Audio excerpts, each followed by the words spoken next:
I'm gonna drink some water because I just had a bunch of ramen. Oh yeah.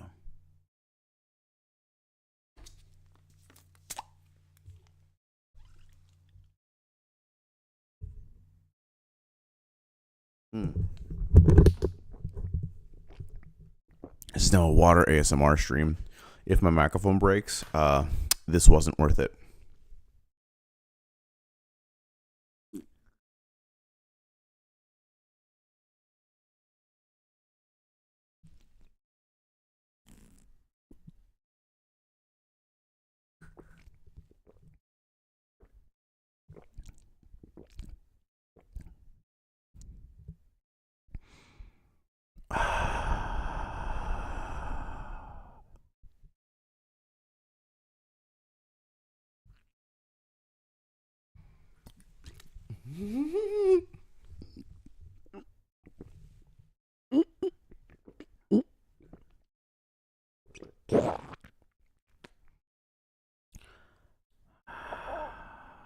Let the calmness of the water distill your mind.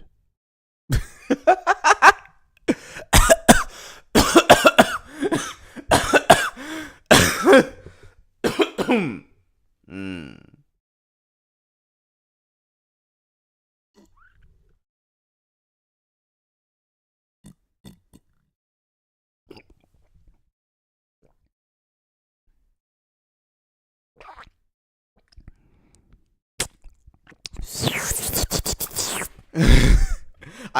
I had ramen before this, and I don't want to be speaking for 40 minutes with a sodium stained throat, so I'm drinking a 1 pint bottle of water. Because I really should have done this like before hitting start stream.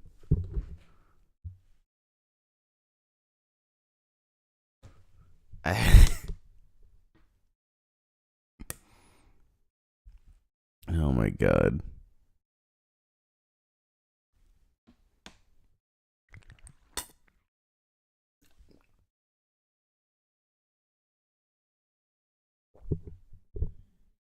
Well, I got the keys. Hold on. My dad's getting pizza, but I forgot to give him the keys after I went out this morning. All right. All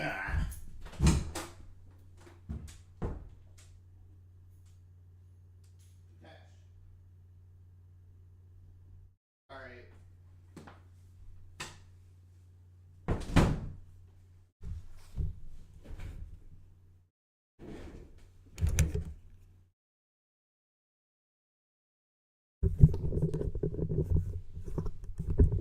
I'd also need skill in drawing or something, because like I don't know how to make models. So like unless people were willing to pay to see generic Pokemon number 465 do X, Y, and Z to generic Pokemon 654, uh, it's not gonna happen. I'm not good at that stuff. I'm not good at modeling. I took a modeling class in high school. Oh yeah, I gotta remove that. Oh my god. Okay. All right. Gonna turn the stream on my phone. Gonna advance through the menus because I can do that. Checking for DLC on my very real Switch. Hi, welcome to the greatest stream of all time. Blah blah blah. Whatever. Okay. I'm not gonna advertise because I don't feel like it. Let me just get the stream loaded on my YouTube. On my. Don't let the microphone fall. I don't have. I just have a. I have a default white male voice. That's it. There's nothing special about me. I just have good genetics. Okay. Ace Attorney.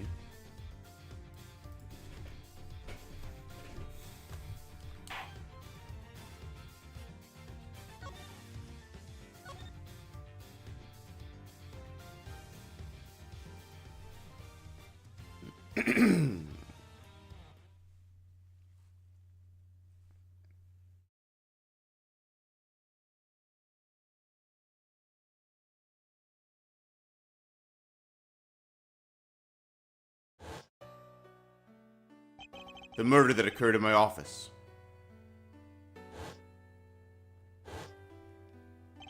The return of the great thief Yadikarasu. Thinking back, everything began on that fateful day, 2 days ago.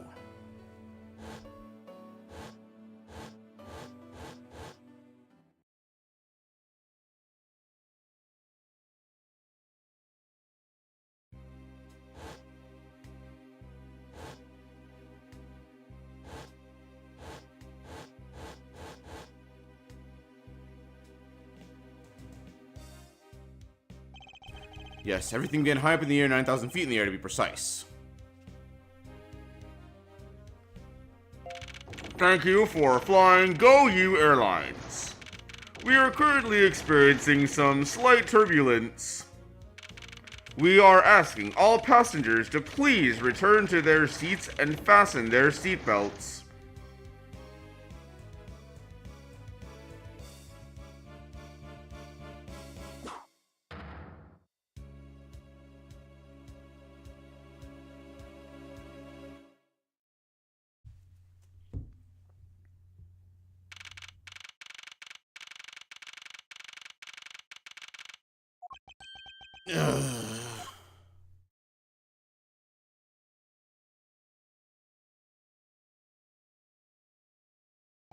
Why do I feel like I just woke up from a horrible nightmare? 6:13, huh? Guess it was out cold for about 10 minutes. Slight turbulence indeed. Ladies and gentlemen, we are currently experiencing some slight turbulence. For your safety, we ask that you return to your seats and fasten your seatbelts. I suppose turbulence is to be expected on a flight. Though admittedly I'm less than comfortable with anything resembling earthquakes. Huh? What's this? A travel wallet, but it's not mine. How did someone else's travel wallet wind up in my pocket? Ugh, my head. When will this headache go away? I'll take care of this travel wallet later, or hand it off to an attendant. Ugh, from earthquake-like turbulence to an elevator.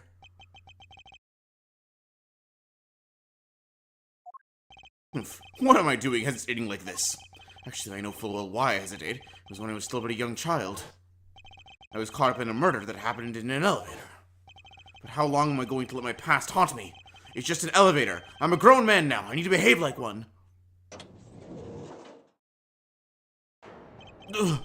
What in the world happened? Is there something wrong, sir? I must ask that you please return to your seat. He's dead! Please, calm down. We mustn't jump to conclusions without all the facts. What's wrong? Did something happen? You murderer! Well, no, you have it all wrong. It wasn't me.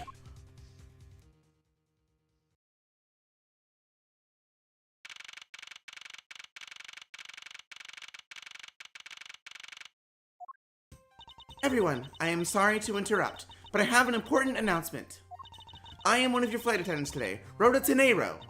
Unfortunately, we have just had a minor accident on this flight. An accident? Don't treat us like we're stupid. I caught a glimpse it was a murder. What? A murder? What's going on with this flight? Everyone, please calm down. There's no reason to panic. This flight will stay on course and make its scheduled landing. We are still currently in the middle of a rough patch of turbulence. So until we are out of this area of turbulence, I ask that you please remain seated. Someone was killed, right? I mean, what about the killer? Let me off! Please, there is no need to feel threatened. We have already apprehended the culprit. I ask that everyone please remain calm. What the heck is he talking about? Why should we remain calm? My name is Miles Edgeworth. I am a prosecutor, and I assure you I am not the killer. Being a prosecutor doesn't make you incapable of murder, buddy. Now you listen here. I am not the killer. I simply found the body. So you say, however, I am sure that you are the perpetrator of this crime. I swear on my honor as a professional flight attendant. Oh, is that right? I know what I saw, and there's even very strong incriminating evidence to back me up. What kind of incriminating evidence is she talking about? We've already alerted the proper authorities at our destination. Until we land, you will remain in our custody by the powers vested in our captain. I'm very sorry, but please understand our situation. Your situation, I'm more concerned with mine and the direction it's going in. I'm not about to just sit idly by while I get accused of murder. Miss Tenero, is it? Yes. I was wondering if you might give me a chance. A chance to do what? A chance to plead my case, and a chance to ask what you meant by incriminating evidence just now. To accuse a passenger of such a grave crime without allowing him to give a proper defense. Can the professional flight attendant inside of you really call this action righteous? You have a point. Very well. I'll listen to what you have to say. But be wary what you reveal. I'm afraid you'll only look even more suspicious if your explanation fails to satisfy. I also don't have the time to deal with you all day, so please make it quick. Of course. As you wish. Good. Very well then. Let's get started. I know for a fact that I didn't kill that man in the elevator. What I don't know is what sort of evidence she has up her sleeve. But I'm certain it doesn't fit with how the crime really occurred.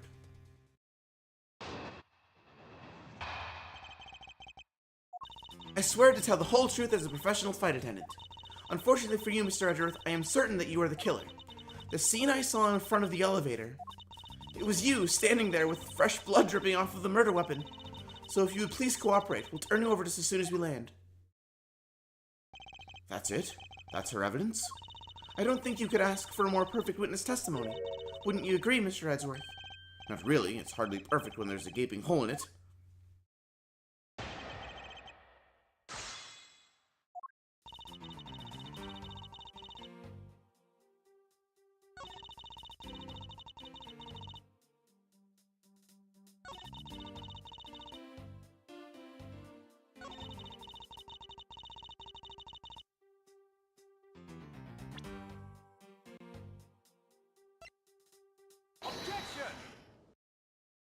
Miss Tenero! What is with the yelling all of a sudden? Ugh, force of habit. Well, it doesn't matter. Miss Tenero, you say you saw the murder weapon dripping with blood. Is that correct? Yes, all of that blood drip, drip, drip. Just recalling that scene sends a chill down my spine. Sorry, but your so-called professional flight attendant training has failed you. What? I'd like to direct your attention to this. Do you know what this is? It's a travel wallet, right? But it looks a little big and bulky. The thing you saw me holding when I discovered the dead body in the elevator was this very travel wallet, Miss Tenero. What? Impossible! Now then, do you still think I am the killer? That I killed him with a travel wallet? I saw blood dripping from the wallet, I know it did.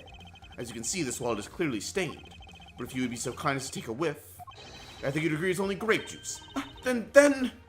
That's right. You mistook grape juice for blood. The murder weapon dripping with blood does not in fact exist. No! There, that should clear up that pesky accusation. Wait just a sec. That is... I mean, even a wallet could be deadly if you after something heavy. I demand that you show me what's inside, please. She's trembling, and the tacked on please at the end sounds like I've got her. There's no need to look inside. Even you can tell from its appearance that it's light. No, I can't be sure of anything until I see the contents of that wallet for myself. She's a persistent one. I suppose we have no choice but to see what's inside. Miss Tenero, if you would be so kind as to open the wallet and check its contents for me. All right. I usually don't pry into passengers' belongings, but we have no choice here.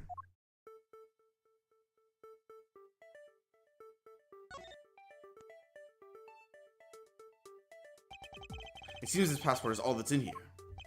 As you saw, there is nothing but a passport inside. This renders your wallet was the murder weapon argument moot. Wouldn't you agree? Please, hear me out, Mr. Edgeworth. What is it now? Well, I was wondering, whose passport is it exactly? Can I take a look? Why not? I'm rather curious myself. This is... Just as I thought. This travel wallet belonged to Mr. Ackby Hicks, which makes it the victim's property. You stole the victim's wallet, didn't you? How dare you? You said it yourself. You claimed to be holding this wallet in your hands when I found you. Perhaps I did misconstrue the wallet for the murder weapon, but it seems that I wasn't wrong about who the culprit is. As you claimed, the murder weapon is not the travel wallet. However, it is something you stole from Mr. Hicks after you were done with the vile deed. I find it hard to believe myself, but your motive is very simple. You were out to steal Mr. Hicks's money, weren't you? So even though I didn't have the murder weapon on me, you still suspect me, I see. You stood up at the crime scene with the victim's wallet in your hands. How could I turn a blind eye and not suspect you of foul play?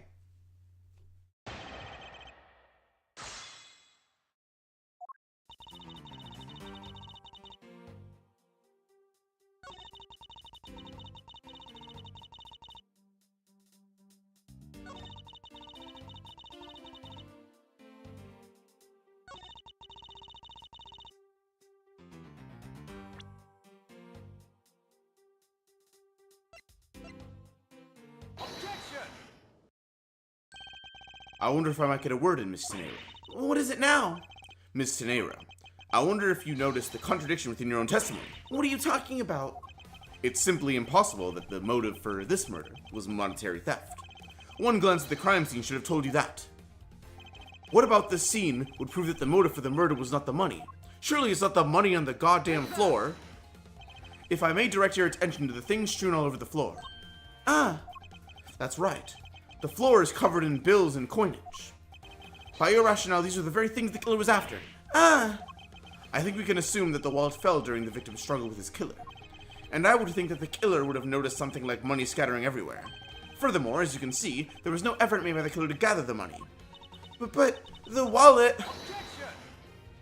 Ah yes, the wallet. You will also recall that the only thing in it was Mr. Hicks' passport. Ah! If you are really insisting that it was a crime based on greed, then you're claiming that it was all for an empty travel wallet. Forgive me, please!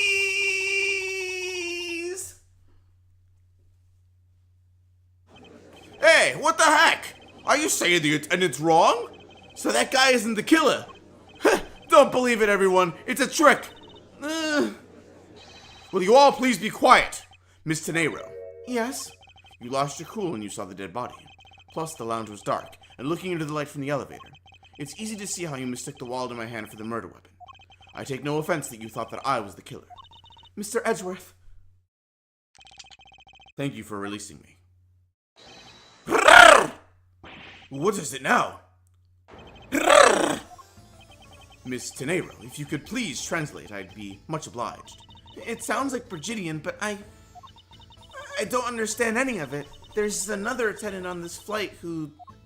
I said that he's giving the runabout! I don't require an interpreter, I speak English as well, see? You are the attendant. Yes, sir. I want this person to be arrested until we arrive at the airport.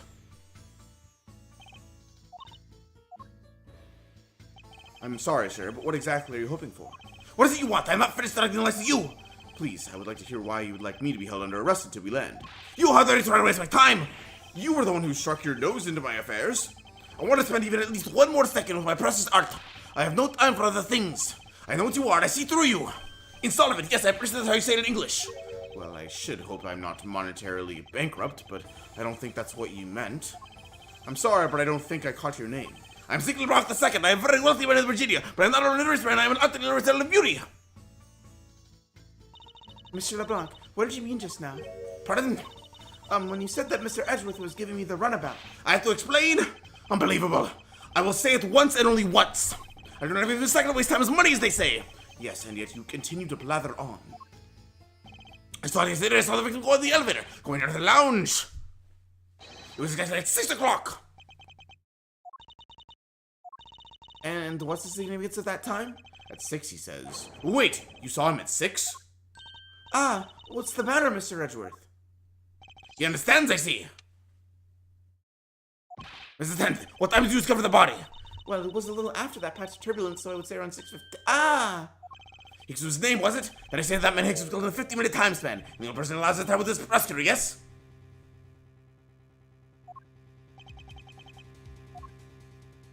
Yeah, I was in my seat the whole time. Me too. I was watching the movie and enjoying a fine glass of grape juice. The hour's still eating. Still haven't finished, see? Get the pastor's there, I see. No problem with that, I suppose. No complaint, they say. Not a single word against this, right? I have no way of discounting what you have put forth at this point, but it wasn't me. Oh, so you say, but do you have what you say the evidence? Mr. Edgeworth, are you really the culprit after all? Mr. LeBlanc, I suppose you are quite certain in what you saw. Enough to give testimony? Of course, I was looking at that man the whole time. He's playing with that annoying small machine the whole time. Machine? Yes, what you people call in English, yes? He was making me crazy with click, click, click. From that description, it sounds like some sort of small computer. I believe what Mr. LeBlanc is talking about is a cell phone. I have to say that I did see him playing with it quite a bit myself. A simple cell phone, a laptop or organizer I can see, but that's kind of low budget. I hate the noise of the machine in his hand. Not a frown of beauty uproots its ugly sounds. Anyway, I know what I saw. Mr. Nero. Yes? I was wondering if I might be granted permission to examine the crime scene. What? You want to examine the crime scene? If you would grant me a little measure of time, I'm sure I can produce the real culprit. I don't like the sound of that. Fox in the dark pen. Yes, I think that is how I say it in English. It's Fox guarding the henhouse, and I believe my innocence was proven earlier. And if I'm given the chance, I can clear up all the remaining doubts. Miss Tenero, if you wait until we arrive, there is a good chance that some evidence will have been destroyed by then. I understand. Let me see what the captain has to say. Ha! It should not be approved! Please, Mr. LeBlanc, in an emergency, all decisions are to be made by the captain alone. Now, please wait here while I go ask the captain what to do. I'll be right back. You're not planning to see your investigation, yes? Of course not. How we will see! Mr. Ezra, you have the captain's permission to investigate the crime scene. What? Unbelievable! I am in your debt, Miss Tenero. However, there is one condition. I am to supervise you. Can you agree to that? Of course, I see no problem with that stipulation. It's only natural as I am still a suspect in this case. Gah. I take full responsibility and will watch Mr. Edgeworth every move. I hope this is reassurance enough that there will be no foul play. Now then, Mr. Edgeworth, shall we proceed? If you should need my help with anything, please feel free to use X to talk. It's time to head to the scene of the crime, the first floor lounge.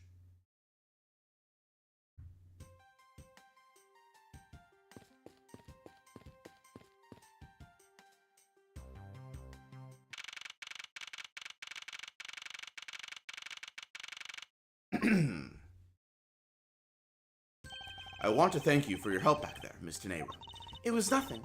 You should thank the captain for granting you permission. And just so everything is perfectly clear, I still don't trust you. Your standing with me hasn't changed one iota. I see. I will bear that in mind. I received an order from the captain earlier. He wanted you to know that we reserve the right to stop your investigation if we find you are not making progress. And when we do, he asks that you please return to your seat at that time. So my time runs out at his and his crew's discretion, does it? I have to find a way to discredit Mr. LeBlanc's estimate before time's up. I understand. By the way, is there any place you can think of where the killer might hide on board? I don't think so. After every first-class passenger was accounted for his or her seat, we made a thorough search of the plane. As for business and economy class, no one can move between those two classes of first class without a staff keycard, and we found no record of a keycard being used at all. Which means that I have a first-class killer on my hands. At least I know that much for sure. And one other thing. No one else has been allowed near this crime scene since the murder was discovered either.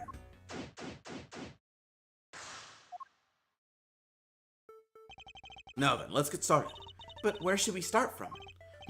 Let's start with Mr. LeBlanc's statements. The crime occurred between 6 a.m. and 6:15 a.m. During that interval, the only person in the lounge was myself, which would make me the prime suspect. However, since I did not kill Mr. Hicks, it means that the killer was around somewhere.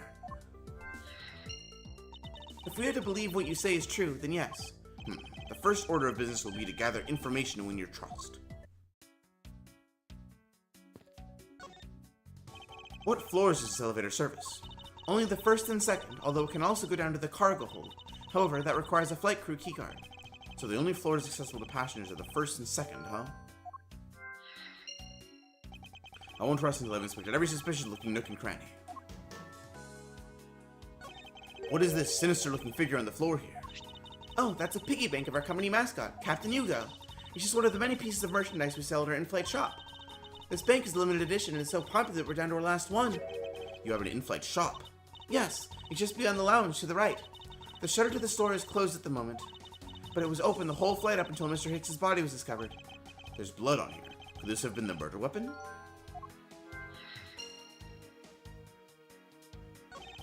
I don't know anyone was expecting to find a dead body in an elevator on this flight. So Mr. Hicks, he's really dead? Yes. She's trembling, although I can't fault her for that when there's a corpse right there. Mr. Hicks, if you're really dead, then please answer yes. I see she's over the trembling now, although a new symptom seems to have appeared. Anyway, I should focus on the victim's body. Let's see. There's blood on the back of Mr. Hicks's head. Could this be the cause of death? He appears to have been struck very hard. And his glasses are broken.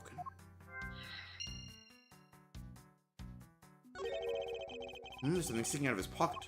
Hope you won't mind if I take a look at what's inside. It's a picture. It looks like it was taken inside a building somewhere.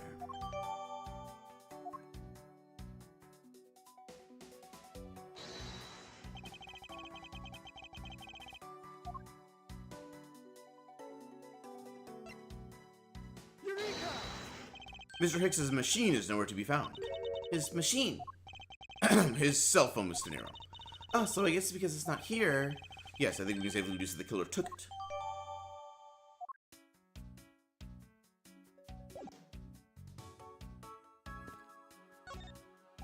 There's some spilled grape juice in front of the elevator. I assume it was spilled during the turbulence. Oh, we must clean that up or someone might get hurt. What is it, Mr. Edgeworth? I found some very important evidence. What is the important piece of evidence in this scene? Take that! What is it? They're a little smudged, but I believe we can both agree they're a set of footprints. So you think... Yes, these belong to our killer. Oh, then maybe we should check the shoe sizes of everyone in first class. I don't think that will be of any help to us. Unfortunately, the prints are too smudged, which will make it hard to get a definitive match. Oh, I see.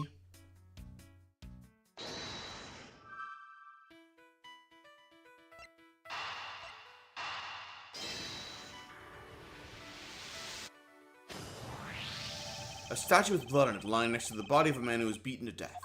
Oh, Mr. Edgeworth, I think I figured something out. Yes, what is it? The way the blood is on this, it looks like it matches up with the wound on his head. Well, aren't we deserving of the Master of the Obvious title? Well, what do you think, Mr. Edgeworth? Don't you think that's worth investigating? It would appear that this figurine is our murder weapon. Oh, I just knew it! I mean, I can't think of any other connection. Perhaps Master of the Oblivious would be more befitting.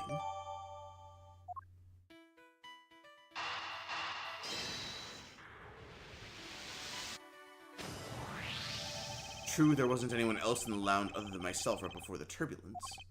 But if the killer was in the elevator along with the victim, then that's a different story.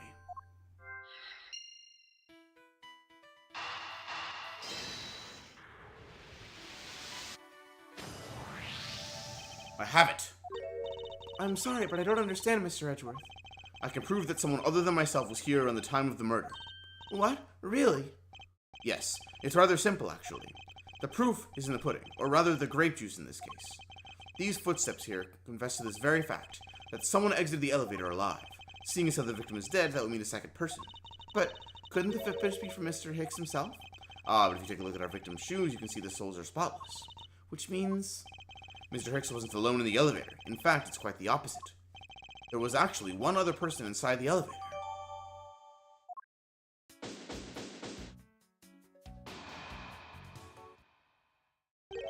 What's going on over there?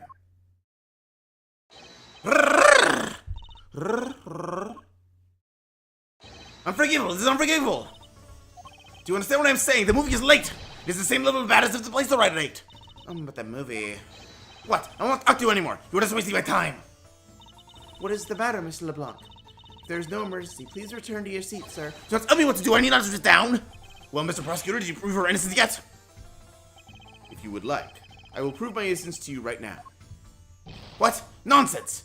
Are you saying my eyewitness testimony is mistaken? Not mistaken, merely that there is room for doubt. I'd be most honored if you could please tell me what you saw in detail once more. Fine, suit yourself!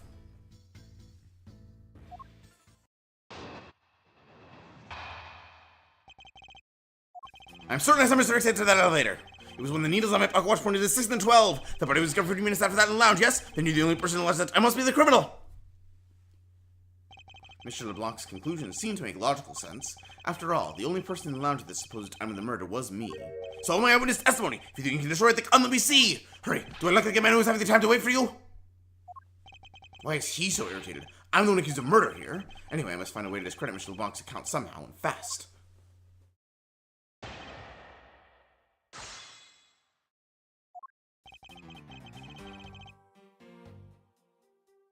Hold it!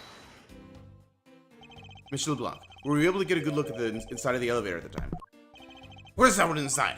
And you are sure that the victim was in the elevator alone? Yes, the only person inside was that Mr. Hicks man. This last outburst is a bit too important to let go. The only person inside was that Mr. Hicks man.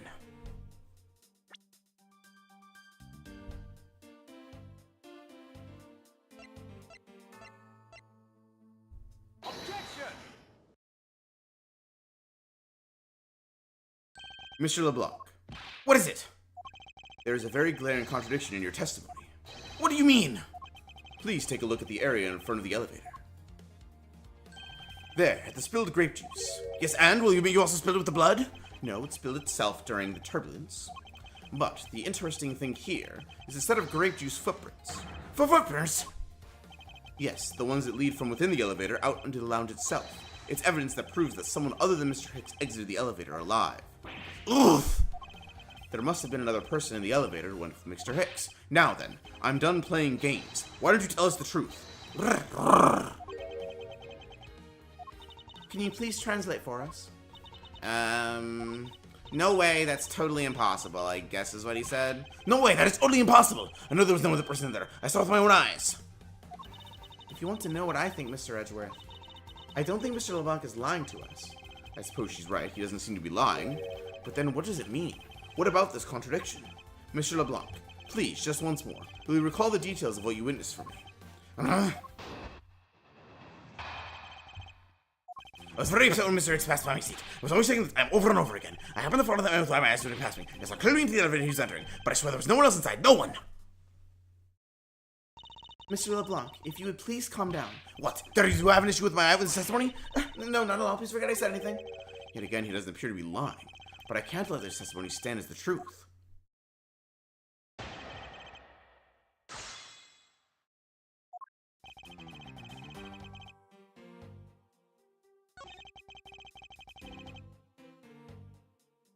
Hold it! Why were you so attentive to the time? Because something unforgivable was happening. Come to think of it, you were yelling about something unforgivable earlier. I was giving a complaint to the attendant about the movie starting time, but tell me back to me my time and money! You understand the point. Movie? Is he talking about the in-flight one that's mentioned in the magazine? A summary of the plot and its start time. Interesting. They were supposed to start License, Love, Laugh, Maim, and Murder. I cannot see the movie in my country. You can only see it on international flights. I look forward greatly to that movie. I take my pocket watch wherever possible so I would not miss it. I even set my pocket watch to the destination time when I came on board. So my watch is not wrong, it matched the schedule. But the movie was still late, very, very late. Your pocket watch. I'd like to ask you a little more about it if that's alright. The movie I wanted to see would not start, so I checked my pocket watch many times. My watch is set to my destination's time. I always set it when I board the plane.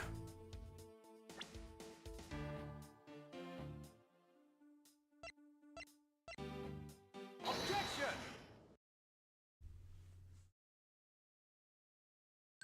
Mr. LeBlanc, you said this just now in your testimony. I even set my pocket watch to the destination time when I came on board. Now, if your watch has been set to our destination's time zone, it would mean that your watch is displaying the time of our destination. Yes, and the correct time is worth its 6 cents. I would like you to take a look at this. If you believe this Sky magazine, clocks in this flight run in accordance with the time of our departure time zone. Of course, the movie schedule was also created with that in mind. Miss Tenero, for confirmation's sake, what time zone is this flight aligned to right now? Well, we made a short stop at a transfer point. That's right. It was in that small Asian country, the Republic of Zhangfa.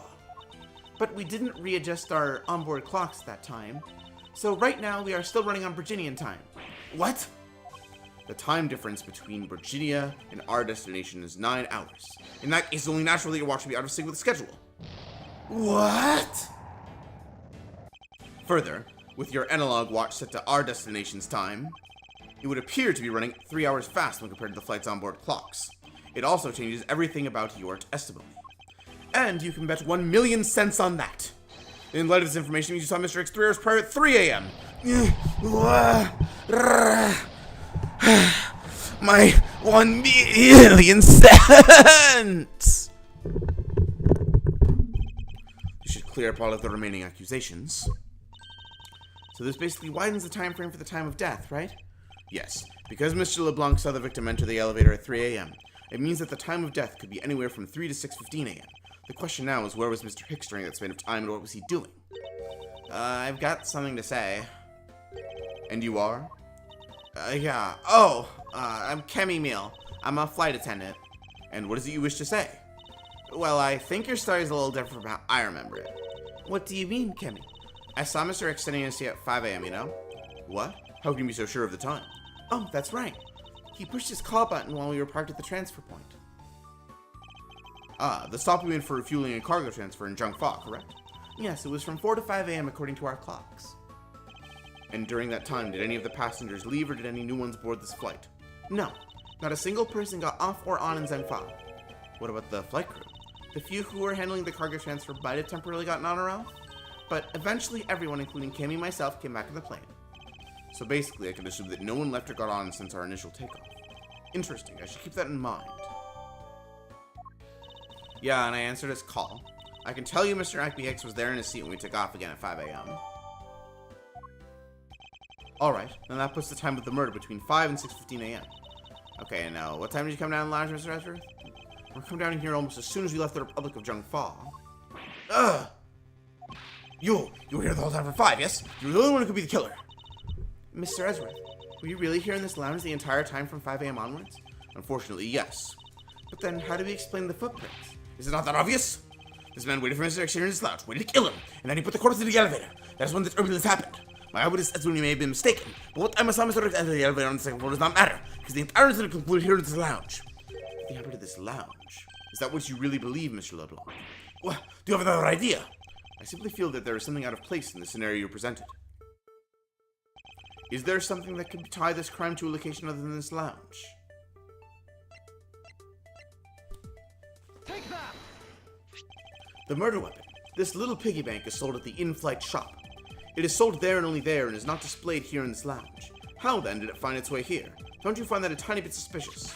Huh, so that's sort of your point. If only means you prepared to take it from the shop first before coming here. It doesn't prove that you were innocent at all. Ugh. Is there no way to win with this man?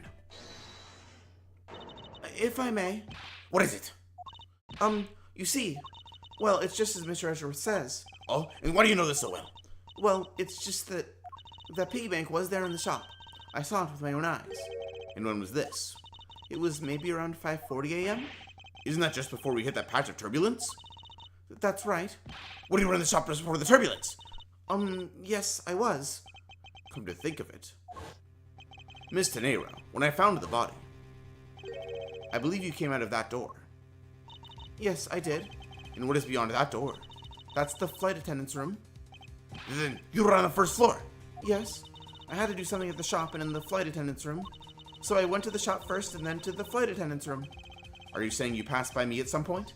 Yes. You seemed really into the issue of Sky magazine you were reading at the time. I don't suppose you noticed me walking by. I vaguely recall someone walking by, but I didn't take notice of who it was. Anyway, the piggy bank was definitely there at the shop when I went there. Why did you go to the shop in the first place? I went there for a work-related matter. Work, you say? Yes, the upkeep of the shop is also one of my responsibilities. What did I say anything about it until now is what I want to know. In any case, I believe it's clear that the shop needs to be investigated as well. Shall we head over there then? What is it now? Aren't you forgetting something, Ms. Rhoda? Don't you need the captain's permission to check the shop? No, I haven't forgotten. But I have already asked him for permission to search the entire plane. So I think we're alright. Ah, it's weird. What is? I just talked to the captain, same. He said that he didn't give you permission to do anything like that at all. What is the meaning of this, Miss Tenero? It means she's lying. Go on, I mean you are. You say you have permission to search all over, but you don't, yet here you are. You fight with him. What are you trying to do? Pull the sheep over us? The captain's calling for you, Miss Rhoda. Oh, but don't worry. I already got permission to search shop from the captain. See, unlike you, I do things the right way. Miss Tenero, why would you do such a thing? Please excuse me. Looks like I be in charge now. Please go back to your seat, Mr. LeBlanc. Now then, Mr. Edgeworth. If you follow me, I'll be your guide from now on. There's something about Miss Tenero that has piqued my curiosity, but right now investigating the in-flight shop is my top priority.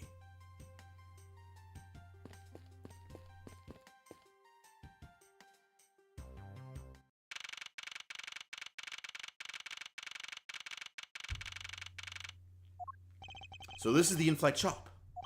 It's quite a mess in here. You think? Guess I'll have to clean things up then. Hold on, you can't clean up a potential crime scene. Oh, thank goodness. I hate cleaning so much. I mustn't rush things here. I must remain cool, calm, and collected, because this piggy bank was left at the crime scene. There's a very good chance that the killer had paid this place a visit.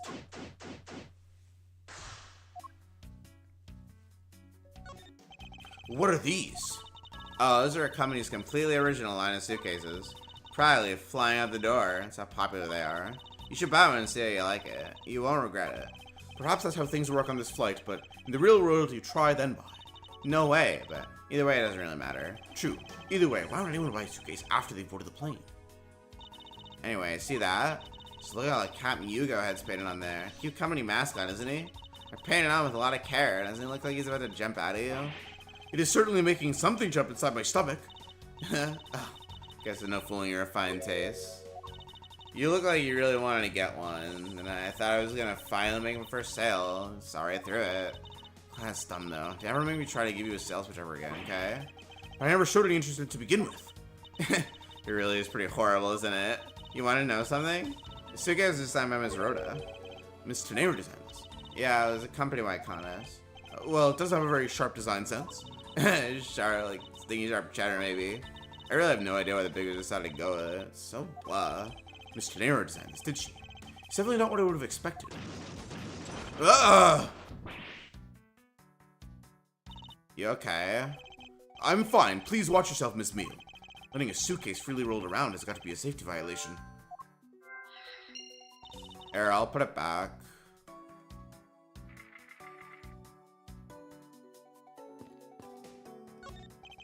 There's glass from this display case's door is shattered all over the floor. And it looks like there's nothing on display inside either. Wait, actually, I think there is something. What's this? A mini captain's hat?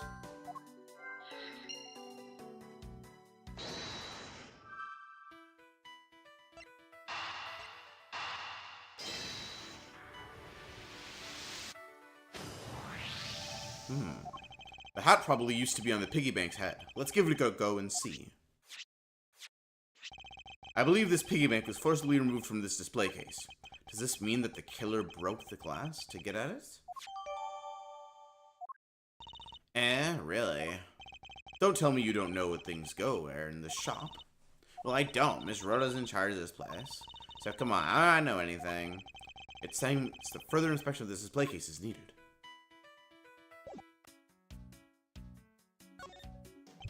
I won't rest until inspected every suspicious looking nook and cranny.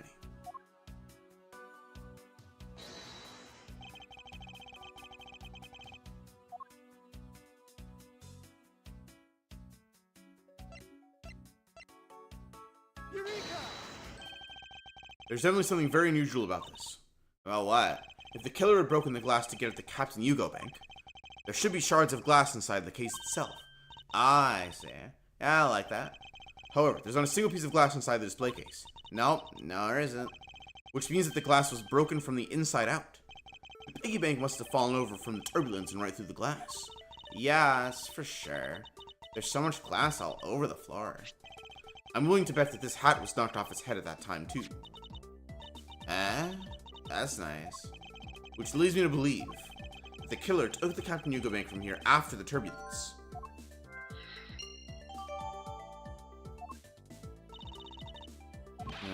Take your power-ups in your own time, Miss Meal, and listen when I'm talking. But the murder occurred before the turbulence, which rules this piggy bank out as the murder weapon. So even the bank's not the real murder weapon. Is that fake? Yes, at this point, it's a very real possibility. One of the killer went to then take Captain Yugo. They broke the glass by accident. The display case is locked, so it's highly unlikely. Yeah, there's one person who coulda. Oh, and who would that be? Ms. Rhoda, of course. I mean, she's the one in charge of this place, so she has the keys to everything. Ms. Rhoda Tenegro, huh?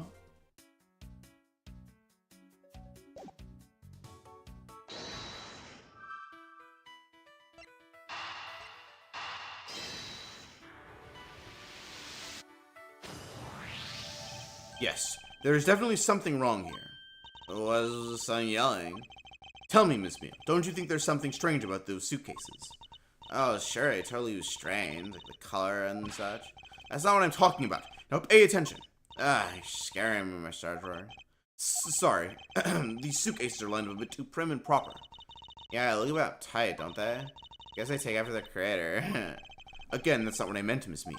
Don't you find it unusual that these cases are the only things undisturbed by the turbulence? Never mind, I'd sooner find an answer by inspecting these suitcases myself. Upon closer inspection, they really are quite hideous. I wonder how Ms. Rhoda would have reacted if she heard what you just said. What's wrong? She makes a good point. It would be wise of me to watch what I say out loud. What's this? I've spotted something that's not quite right. What is so unusual about the suitcase? Take that! There's something very peculiar about these wheels. As in, there are no stoppers in place on these. Without stoppers, one would think that the turbulence would have sent it flying. And so it is very likely the suitcase was placed here after we hit that turbulence. Let's take a closer look at it, shall we? It would appear to be unlocked. Let's take a look at what's inside. Piece of cloth. And it's soaked with blood. It's blood. It appears that the suitcase was very strongly tied to our murder after all. So explain to me, what does the suitcase have to do with the murder? I believe it's pretty safe to say that the killer used the suitcase in some manner, such as to move something perhaps. Are you just talking about the cloth then? That alone is too small. A larger item would be needed to move what I'm thinking of. The thing I believe the killer used the suitcase to transport is... Take that! something that would fit inside a suitcase that is also covered in blood. Sounds like a dead body, doesn't it? But in light of this, I'd say that Mr. Hicks was moved into the elevator from someplace else, which means that the murder was committed in an entirely different location. Thursday, after moving the body in the elevator, killer brought the suitcase in here and just left it? Exactly. What is it? Things. I was thinking about what Ms. Rhoda said about coming here for something. Excuse me, Mr. Edgeworth. I wanted to give you a bit more time, but I'm afraid I wasn't able to convince the captain. I'm very sorry, Mr. Edgeworth, but the captain feels that he has allowed you ample time. He says that he'd appreciate it if you could wrap it up here and return to your seat. I understand his sentiments. However, if I'm not allowed to complete my investigation, the crime scene may become contaminated by the time we land. If I must stop, then I insist I be allowed to oversee the preservation of the two sites. Under your supervision, of course. If that's your only condition, then I believe we can accommodate your wishes. I'm here to assist you in any way that I can, Mr. Edgeworth. Sounds like fun. You can camp out and watch over everything together. I found proof that the real crime scene was not in the lounge, and I have enough evidence to prove myself to be innocent of any wrongdoing. And yet, regarding what Ms. Meal reminded me about Ms. Tenero, I can't allow my investigation to end here. The truth must come to light.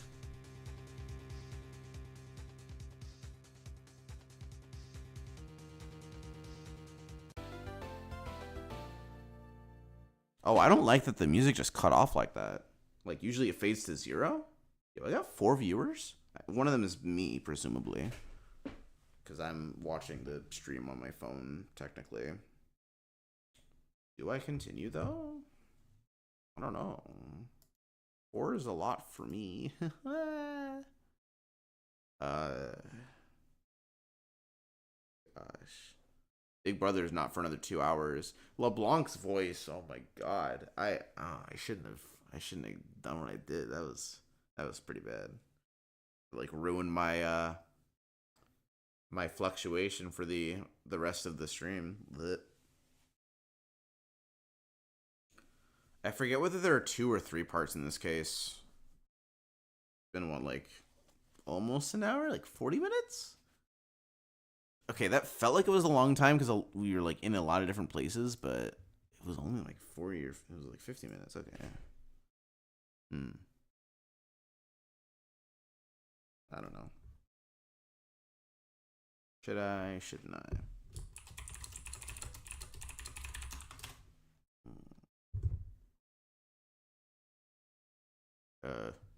Internet? Okay.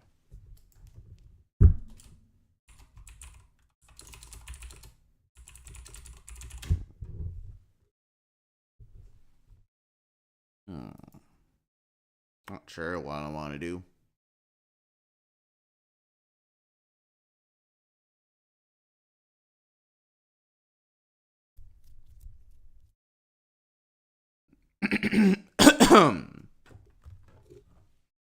I'm gonna watch my viewer count, and if it goes up to 5, I'll continue. If it goes down to 3, I'll stop. That's how this works, I guess.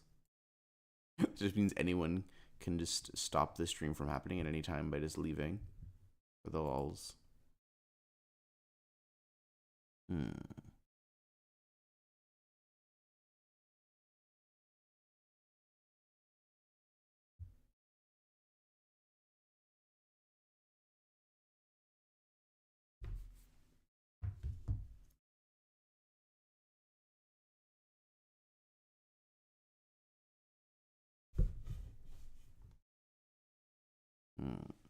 Oh, okay. It went down to 3. LMAO. Someone left. All right, bye. Oh, I should save. I almost didn't save. That would have been bad.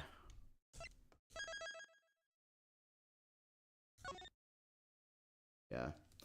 We get beginning, we got middle, and we got end. No, I didn't want to. No, let me leave. Apollo Justice had the continue to next section thing. No, I didn't. Jesus Christ, I didn't want me to hit A. Back to title. Okay.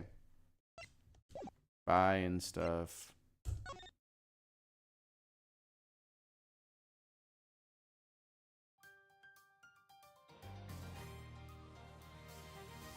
Wait, what? Wait, why is my thing not working? Bleh. Okay, yeah. Yeah. Wait, you have an alt? Why do you have an alt? Wait, I remember vaguely that you had an alt, but I don't remember why. Oh, yeah. You know what? No, I can't. Because I can't interact without having another major character come in. We have not been introduced to all of the characters that will show up in this case. Just saying. Tiny spoiler, but I'm clickbaiting you because it's a returning character, so they obviously wouldn't make them the killer.